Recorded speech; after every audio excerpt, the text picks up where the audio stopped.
Hello everyone. आज हम class 8 का जो साइंस की न्यू बुक है एनसीईआरटी क्यूरियोसिटी, उसका जो चैप्टर नंबर 7 है, आइए आज हम उसको स्टार्ट करते हैं, उसको समझते हैं। तो जो हमारे चैप्टर का नाम है वो क्या है? Particulate nature of the matter. Matter का जो पार्टिकल नेचर है वो कैसा होता है। तो जैसे हमारे जो मैटर होते हैं, ठीक है, तो इसमें सबसे पहले दिया है प्रोब एंड पॉन्डर। तो कुछ ऐसे क्वेश्चंस हैं जिसको हमने इसमें समझना है क्वेश्चंस को, ठीक है।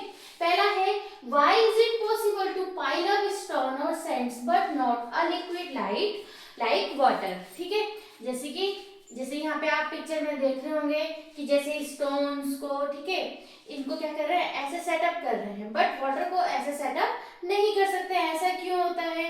Why does water take the shape of folded hand? ठीक है, जो वाटर है वो क्या करता है, जो फोल्डेड हैंड है उसकी शेप ले लेता है। जैसे मैंने वाटर को ऐसे लिया तो उसने वाटर ने ऐसी शेप ले ली, लेकिन जैसे ही loose that shape when release, जैसे मैंने पानी को छोड़ा वो वाली शेप उसकी क्या हो गई, गायब हो गई। We can not see air, so how does it act weight to an inflated balloon. ठीक है, एयर में क्या हम एयर को देख नहीं सकते हैं, we can not see the air, लेकिन कैसे एक बलून में क्या होता है, वेट होता है। Is the air we breathe today the same that existed thousand of years ago. क्या जो हवा आज हम ले रहे हैं क्या हजारों साल पहले भी वैसे ही थी? तो आइए हम इन सबको इस चैप्टर के थ्रू समझते हैं। सबसे पहला है, you might have collected pebbles and stones from the sand. ठीक है, सैंड से आपने पेबल्स एंड स्टोन्स कलेक्ट किए होंगे while playing on a river bank और अ बीच, या बीच के किनारे या नदी के किनारे कभी आप गए होंगे तो आपने क्या किया होगा, पेबल्स स्टोन्स इकट्ठे किए होंगे। Where do these pebbles stones and sand come from? ये जो पेबल्स हैं, स्टोन्स है, सैंड, ये कहाँ से आ रही है? ठीक है, तो in the mountains rocks gradually break down due to erosion. Erosion की वजह से बार बार टकराव होता है। ठीक है, तो जो माउंटेन्स हैं, जो रॉक्स हैं, वो ग्रेजुअली ब्रेक डाउन होते हैं ड्यू टू इरोजन, उसकी वजह से टूटते हैं। Rivers flowing through these region carry along the eroded rock pieces. जो रिवर है वो क्या होता है, आपको पता है, ये माउंटेन से आती है, तब जाके वो प्लेन जगह पे आती है। तो माउंटेन से आते हुए वो क्या करती है, जो ये ब्रेक हुए आपके स्टोन्स है उनको अपने साथ कैरी करती है। As the rivers flow, they continue to break down the rocks further into pebbles। अब जैसे जैसे रिवर फ्लो होती है तो जो स्टोन्स है, ठीक है, जो रॉक है वो अब आपके पेबल्स में, स्टोन्स में, सैंड में कन्वर्ट होती जाती है and transport large quantities of them to the plains. और प्लेन्स में इसकी बहुत सारी क्वांटिटी अपने साथ लेके आती है। कौन? रिवर्स, नदियां। The bigger rocks are eventually broken down into finer grains। ठीक है, जो बड़े रॉक्स के पीसेस है वो क्या होते हैं, फाइनर ग्रेन्स में कन्वर्ट होते हैं of sand and clay. Is this grain the smallest unit of biggest rock और can these grains of sand and clay be broken down further? Let us find out। अब वो ये कह रहा है कि जो ऊपर सबसे बड़े माउंटेन में जो रॉक्स थी वो धीरे धीरे टूटी और जो प्लेन्स में हमें आके मिल रही है, तो क्या वही सबसे छोटी यूनिट है उसकी? क्या हम उसको उससे छोटे टुकड़े में भी उसको कन्वर्ट कर सकते हैं? तो इसी को ही हमने क्या समझना है, आगे समझना है। तो what is matter composed of? Matter किससे बना है? Let us explore. तो एक एक्टिविटी के थ्रू यहाँ पे आपको बताया गया है। तो आपको क्या करना है, चौक आप लोगों ने क्लास में देखी होगी, ठीक है, ब्लैक बोर्ड में, ग्रीन बोर्ड में यूज करते हैं। चौक यहाँ पे दी हुई है and break it into 2 pieces. आपको क्या करना है, इसको ऐसे 2 पीसेस में कन्वर्ट कर देना है। ठीक है, तोड़ दिया इसको। Continue breaking the chalk till it becomes difficult to break it further by hand. अब आपको क्या करना है, इसको और भी छोटे छोटे टुकड़ों में आपने क्या कर दिया, ब्रेक डाउन कर दिया, ताकि अब आप इसे हाथ से और ब्रेक डाउन और तोड़ नहीं सकते हैं। Grind the smallest pieces of the chalk thus obtained using motor and pastel. Motor और पेस्टल की हेल्प से आपको क्या करना है, उसको बहुत अच्छे से फाइन एकदम उसको क्या कर देना है, पीस देना है उसको, ठीक है, ग्राइंड कर देना है। Observe the fine powder of the chalk with a magnifying glass. ठीक है, मैग्नीफाइंग ग्लास क्या होता है, जैसे यहाँ पे आपको दिखाया गया है, इसके थ्रू हम छोटे पार्टिकल्स को थोड़ा बड़े साइज में देख सकते हैं। तो आपको क्या करना है, मैग्नीफाइंग ग्लास की हेल्प से ऑब्जर्व करना है। What do you observe? क्या ऑब्जर्व किया? Each tiny grain you observe is still a यहाँ पे हमने मैग्नीफाइंग ग्लास की हेल्प से देखा तो हमने तो एकदम पाउडर बना दिया था, अभी भी वो यहाँ पे हमें क्या दिखाई दे रहे हैं, छोटे छोटे छोटे छोटे चॉक के टुकड़े दिखाई दे रहे हैं। ठीक है, अभी भी हमें क्या दिखाई दे रहे हैं, वहां पे चॉक के छोटे छोटे टुकड़े पीसेस दिखाई दे रहे हैं। ठीक है, तो is every speck of this fine chalk powder still composed of the same substance और has changed into the something else on breaking और ग्राइंडिंग। आपने देखा जो चॉक आपने सबसे पहले ली थी, फिर उसको आपने दो टुकड़ों में किया, फिर उसको छोटे छोटे टुकड़ों में डिवाइड किया, फिर उसका आपने फाइन पाउडर बना दिया, तो भी वो छोटे छोटे छोटे छोटे पाउडर में कन्वर्ट हुआ। तो क्या वो कोई नया प्रोडक्ट बना? ठीक है, क्या उसमें कुछ नई चीज बनाई? नहीं, उसमें कुछ नया नहीं हुआ। ठीक है, तो यहाँ पे ये कौन सा चेंज हुआ? उसका फिजिकल चेंज हुआ। कौन सा चेंज हुआ? Physical change. Recall curiosity class 7 chapter changes around us, physical and chemical. Is grinding chalk a physical change or a chemical change? You learned that the chalk does not change into a new substance on grinding. It is a physical change in which only the size of the each speck of the chalk has reduced further. अब क्या बताया गया है? हमने class 7 में पढ़ा था changes around us chapter में कि दो टाइप के चेंजेस होते हैं, एक होता है आपका फिजिकल चेंज एंड दूसरा होता है आपका केमिकल चेंजेस। ठीक है, केमिकल चेंज। तो जो फिजिकल चेंज हुआ, फिजिकल चेंज में क्या होता है, जो भी आप क्या करते हो, जो भी आपने लिया है, अगर वो नया प्रोडक्ट उससे फॉर्म नहीं होता। आपने क्या देखा, बस जो चॉक है वो छोटे छोटे टुकड़ों में डिवाइड हो गया है। ठीक है, उसमें कोई नो न्यू सब्सटेंस फॉर्म। ठीक है, नो न्यू सब्सटेंस फॉर्म, कोई भी नया सब्सटेंस फॉर्म नहीं हुआ है। इट मीन्स ये वाली जो हमने एक्टिविटी करी, this is a physical change, example of physical change. किसका एग्जांपल है ये? फिजिकल चेंज का एग्जांपल है। ठीक है, इतना समझ आया? तो इसमें क्या हुआ, तो ये फिजिकल चेंज क्यों हुआ? क्योंकि the size of the each speck of the chalk has reduced further. कुछ नहीं हुआ, बस जो चॉक की जो साइज है वो आगे जाके क्या हो गई, और बार ज्यादा छोटी हो गई। कुछ नया प्रोडक्ट फॉर्म नहीं हुआ है। These specks of chalk powder can be broken further into smaller particles by further grinding. अब हम क्या कर सकते हैं, जितना हमने उसको ग्राइंड कर लिया है और ज्यादा हम उसको ग्राइंड कर सकते हैं और उससे आगे उसको ग्राइंड कर सकते हैं, जिसके थ्रू हम उस पाउडर को और भी ज्यादा स्मॉलर पार्टिकल्स में कन्वर्ट कर सकते हैं। Let us imagine that this process of grinding continues. ठीक है, अब हम क्या करते हैं, एक बार हमने कहा, अभी भी हमें लग रहा है नहीं इसमें तो ऐसे ही दिख रहा है, फिर हमने उसको ग्राइंड किया ग्राइंड किया ग्राइंड किया, ऐसे ही करते जाएंगे। Eventually we would reach a stage where the chalk particle cannot be broken down any further. अब हमने क्या करा, एक बार ग्राइंड किया, दूसरी बार ग्राइंड किया, तीसरी बार, चौथी बार, लेकिन एक ऐसी स्टेज आएगी जिसको हम आगे उसको और ज्यादा छोटे टुकड़ों में कन्वर्ट नहीं कर पाएंगे, वही उसकी लास्ट स्टेज होगी। The tiny unit obtained at this stage are the basic building blocks that the chalk was made up of. इसका मतलब क्या हुआ, चॉक उस जहां एक ऐसी स्टेज आई जहां पे आके अब हम उसको और फर्दर स्मॉलर पार्टिकल्स में कन्वर्ट नहीं कर सकते हैं। इसका मतलब चॉक क्या है, उन्हीं छोटे पार्टिकल से मिलकर बना है। ठीक है, तो इसी को हम क्या कहते हैं, बेसिक बिल्डिंग ब्लॉक्स। क्या कहते हैं उनको, बेसिक बिल्डिंग ब्लॉक्स हैं उसके वो। ठीक है, जैसे कि हम कोई एक बिल्डिंग बना रहे हैं, ठीक है, ये हमने ईंट रखे हुए, तो ईंट हमारी उस बिल्डिंग का क्या है, बेसिक ब्लॉक्स हैं। ठीक है, बेसिक बिल्डिंग ब्लॉक्स हो गए। This means that one whole piece of chalk was made up of a large number of smaller units. इसका मतलब क्या हुआ, वो जो चॉक है, ठीक है, जो चॉक बनाई थी आपने, जो चॉक ली थी, वो ऐसा नहीं है कि किसी एक पार्टिकल से मिलकर बना है। वो क्या है, जितने हमने उसको इतने छोटे पार्टिकल्स में कन्वर्ट कर दिया है, यानी कि उन सारे छोटे पार्टिकल्स से मिलकर बनी हुई है। ऐसे नहीं कि एक या दो, बहुत सारे। ठीक है, chalk was made of large number of smaller units. ठीक है, बहुत सारे स्मॉलर यूनिट से मिलकर बना हुआ है।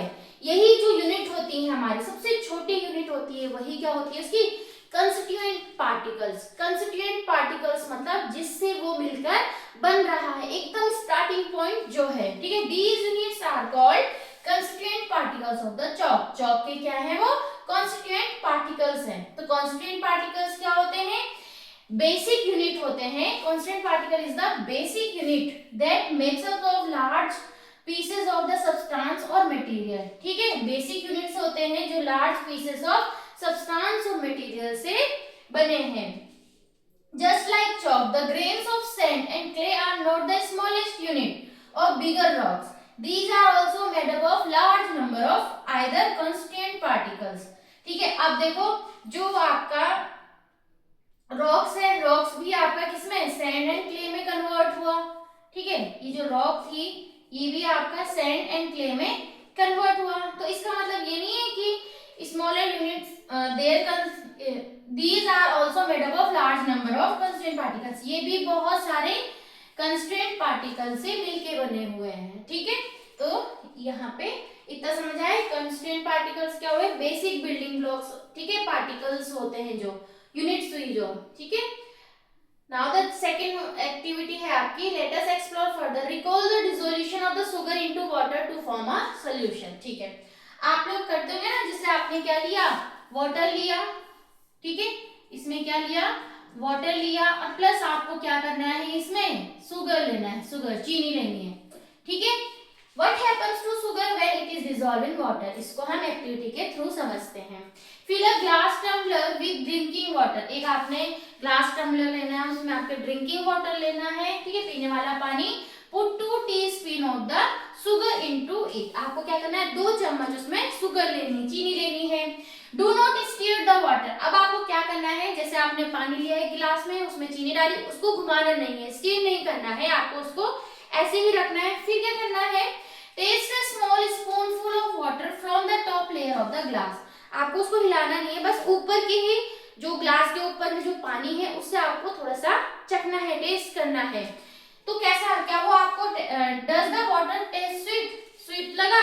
नो, अभी तो नहीं लगा, क्योंकि वाटर के साथ में जो शुगर है वो डिसॉल्व नहीं हुआ है। ठीक है, तो now stir the water until the sugar dissolve completely. ठीक है, अब क्या करना है, अभी हमने वाटर के साथ में उस शुगर को डिसॉल्व नहीं किया है, अब हम क्या करेंगे, उसको अच्छे से स्टीर करेंगे, उसको अच्छे से घुमाएंगे ताकि उसमें अच्छे से वो क्या हो जाए, डिसॉल्व हो जाए, घुल जाए। तो again taste a spoonful of water from the top layer, ऐसे घुमाना है। फिर अब आपको क्या करना है, फिर से उस वाटर को आपको क्या करना है, टेस्ट करना है। What difference in taste do you notice, does it taste sweet? Yes. ठीक है, यहाँ पे उसका जो टेस्ट हो गया वो कैसा हो गया, स्वीट हो चुका है। Since the top layer of the water taste is sweet after dissolving sugar, it must be present in the solution. इसका मतलब क्या हुआ, जब हमने वाटर के साथ में शुगर को डिसॉल्व कर दिया है तो उसकी जो टॉप लेयर है वो भी हमें कैसे लग रही है, स्वीट, मीठी लग रही है। लेकिन जब हमने उसको पहले उसमें डिसॉल्व नहीं किया था तो उसकी जो टॉप लेयर का जो वाटर था वो हमें स्वीट, मीठा नहीं लग रहा था। तो do you observe any sugar particle in the solution, तो क्या आपने इसमें कोई पार्टिकल देखे? नहीं, जब हमने उसको अच्छे से उसमें डिसॉल्व कर दिया है तो उसमें कोई भी हमें शुगर पार्टिकल नहीं दिखेंगे। तो sugar particle can no longer be observe but their presence can be sensed by the taste. ठीक, अब क्या हुआ, हमने उसको पानी में अच्छे से घोल दिया है तो हमें अब दिख तो नहीं रहा। ठीक है, मैंने बोला, मैंने आपको ये दिखाया, मैंने नहीं बताया आपको कि इसमें मैंने चीनी घोली है, तो मैं पूछूंगी क्या इसमें चीनी है या नहीं है, तो आप लोग टेस्ट करके देखेंगे। तो देखने से पता नहीं चल रहा है, लेकिन टेस्ट करके क्या हो रहा है, पता चल रहा है। तो when sugar dissolved in water, it breaks up into its constituent particle which cannot be broken down further।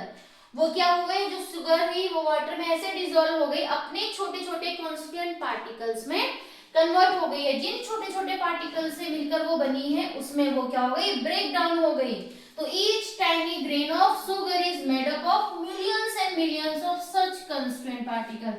अब चीनी का टुकड़ा भी कितना छोटा सा होता है, वो भी आपके बहुत सारे छोटे छोटे ऐसे ही कॉन्स्टिट्यूएंट पार्टिकल से मिलकर बना है। तो कॉन्स्टिट्यूएंट पार्टिकल्स समझ आया। तो activity 7.1 and 7.2 support the idea that matter is composed of large number of, तो मैटर किससे बना हुआ है, large number of extremely small particle, छोटे छोटे छोटे छोटे पार्टिकल जब बहुत सारे मिल जाते हैं तब जाके कोई हमारा एक मैटर बनता है। These particles are so small that they cannot be seen by one through an ordinary microscope. इतने छोटे होते हैं, नेक्ड आई तो हम देख ही नहीं पाते, लेकिन ऐसे कुछ माइक्रोस्कोप से भी नहीं देख पाते हैं। तो ये पूछ रहा है but where did the sugar go, sugar कहाँ गई?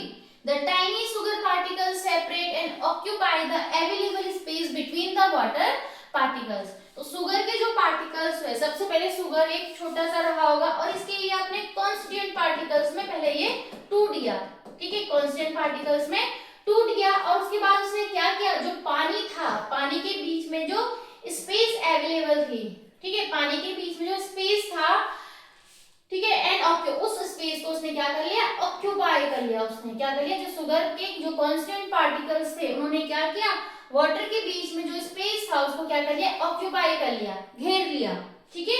तो these spaces between the particles are known as inter particle spaces, ठीक है। तो पार्टिकल के बीच में जो स्पेसेस हैं उनको क्या कहा गया है, इंटर पार्टिकल, पार्टिकल के बीच का स्पेस, इंटर पार्टिकल स्पेस। तो chalk and sugar can both be broken down into their constant particles, but how are the constant particles held together to form the solid pieces? We see. chalk and sugar को तो हमने क्या कर दिया, उनके constant particles में divide कर दिया है, but are the constant particles held together to form the solid pieces? We see. तो आइए इसको देखते हैं।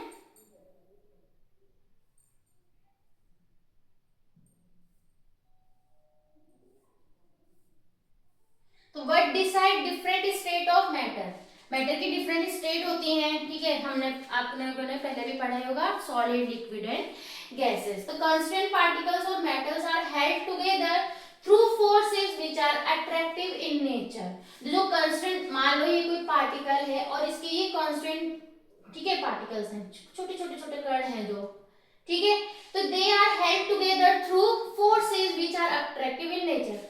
तो ये क्या है, एक दूसरे से क्या है, एक फोर्स के थ्रू क्या है, बंधे हुए हैं, एक फोर्स के थ्रू क्या है, बंधे हुए। ये मान लो दो पार्टिकल्स है और ये एक फोर्स के थ्रू ऐसे बंधे हैं कि एक दूसरे की तरफ क्या होते हैं, अट्रैक्ट होते हैं।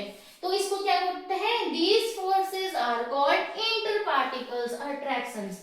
इन फोर्सेस को क्या कहते हैं, इंटर पार्टिकल्स, पार्टिकल जो अंदर के पार्टिकल्स है उनके बीच का attraction, inter particles attraction. The strength of these attraction depend on the nature of the substance and the interparticle distance. ठीक है, तो जो इनका स्ट्रेंथ ऑफ अट्रैक्शन है, ठीक है, अब मैं बोल रही हूँ ना कि अट्रैक्ट कर रहे हैं, ठीक है, तो अब वो भी तो डिपेंड करता है कि कुछ तो बहुत अच्छे से अट्रैक्ट कर रहे होंगे, कुछ ज्यादा अट्रैक्ट नहीं कर रहे होंगे, कुछ ऐसे होंगे कि उनके बीच में बहुत ही ज्यादा कम अट्रैक्शन होगा, ठीक है। तो जो ये इंटरपार्टिकल, ये डिपेंड करता है nature of the substance, substance का नेचर, ठीक है, और साथ ही साथ उनके बीच का डिस्टेंस, इंटरपार्टिकल डिस्टेंस। तो even a slight increase in the distance decrease the interparticle force, ठीक है, अगर डिस्टेंस क्या कर गया, slight increase in the distance, distance अगर आपका इंक्रीज कर गया तो जो उनका फोर्स है वो क्या कर जाएगा, उनके बीच का जो फोर्स है, अट्रैक्शन है, वो क्या कर जाएगा, डिक्रीज कर जाएगा, क्या कर जाएगा, डिक्रीज कर जाएगा। इस पे भी डिपेंड करता है। The strength of these forces ultimately decide the physical state of the substance. तो स्ट्रेंथ ऑफ दीज फोर्सेस, जो ये फोर्सेस हैं, दो पार्टिकल के बीच के जो फोर्सेस हैं, अगर वो ज्यादा लग रहे हैं, कम लग रहे हैं, बहुत कम लग रहे हैं, तो ये फोर्सेस का जो स्ट्रेंथ है, ठीक है, यही डिसाइड करता है क्या, उसकी स्टेट, ठीक है, उसकी उस सब्सटेंस की फिजिकल स्टेट, कि वो सॉलिड है या लिक्विड है या गैसेस फॉर्म में है। तो आज के लिए इतना ही, बाकी हम देखेंगे नेक्स्ट क्लास में कि कैसे solid state, liquid, gases state के बीच में कैसे ये अट्रैक्शन फाइंड आउट होते हैं, कैसे इनके बीच का अट्रैक्शन होता है, कहाँ पे कम होता है, कहाँ पे ज्यादा होता है, उनके बीच के डिफरेंसेस। आज के लिए इतना ही, थैंक यू।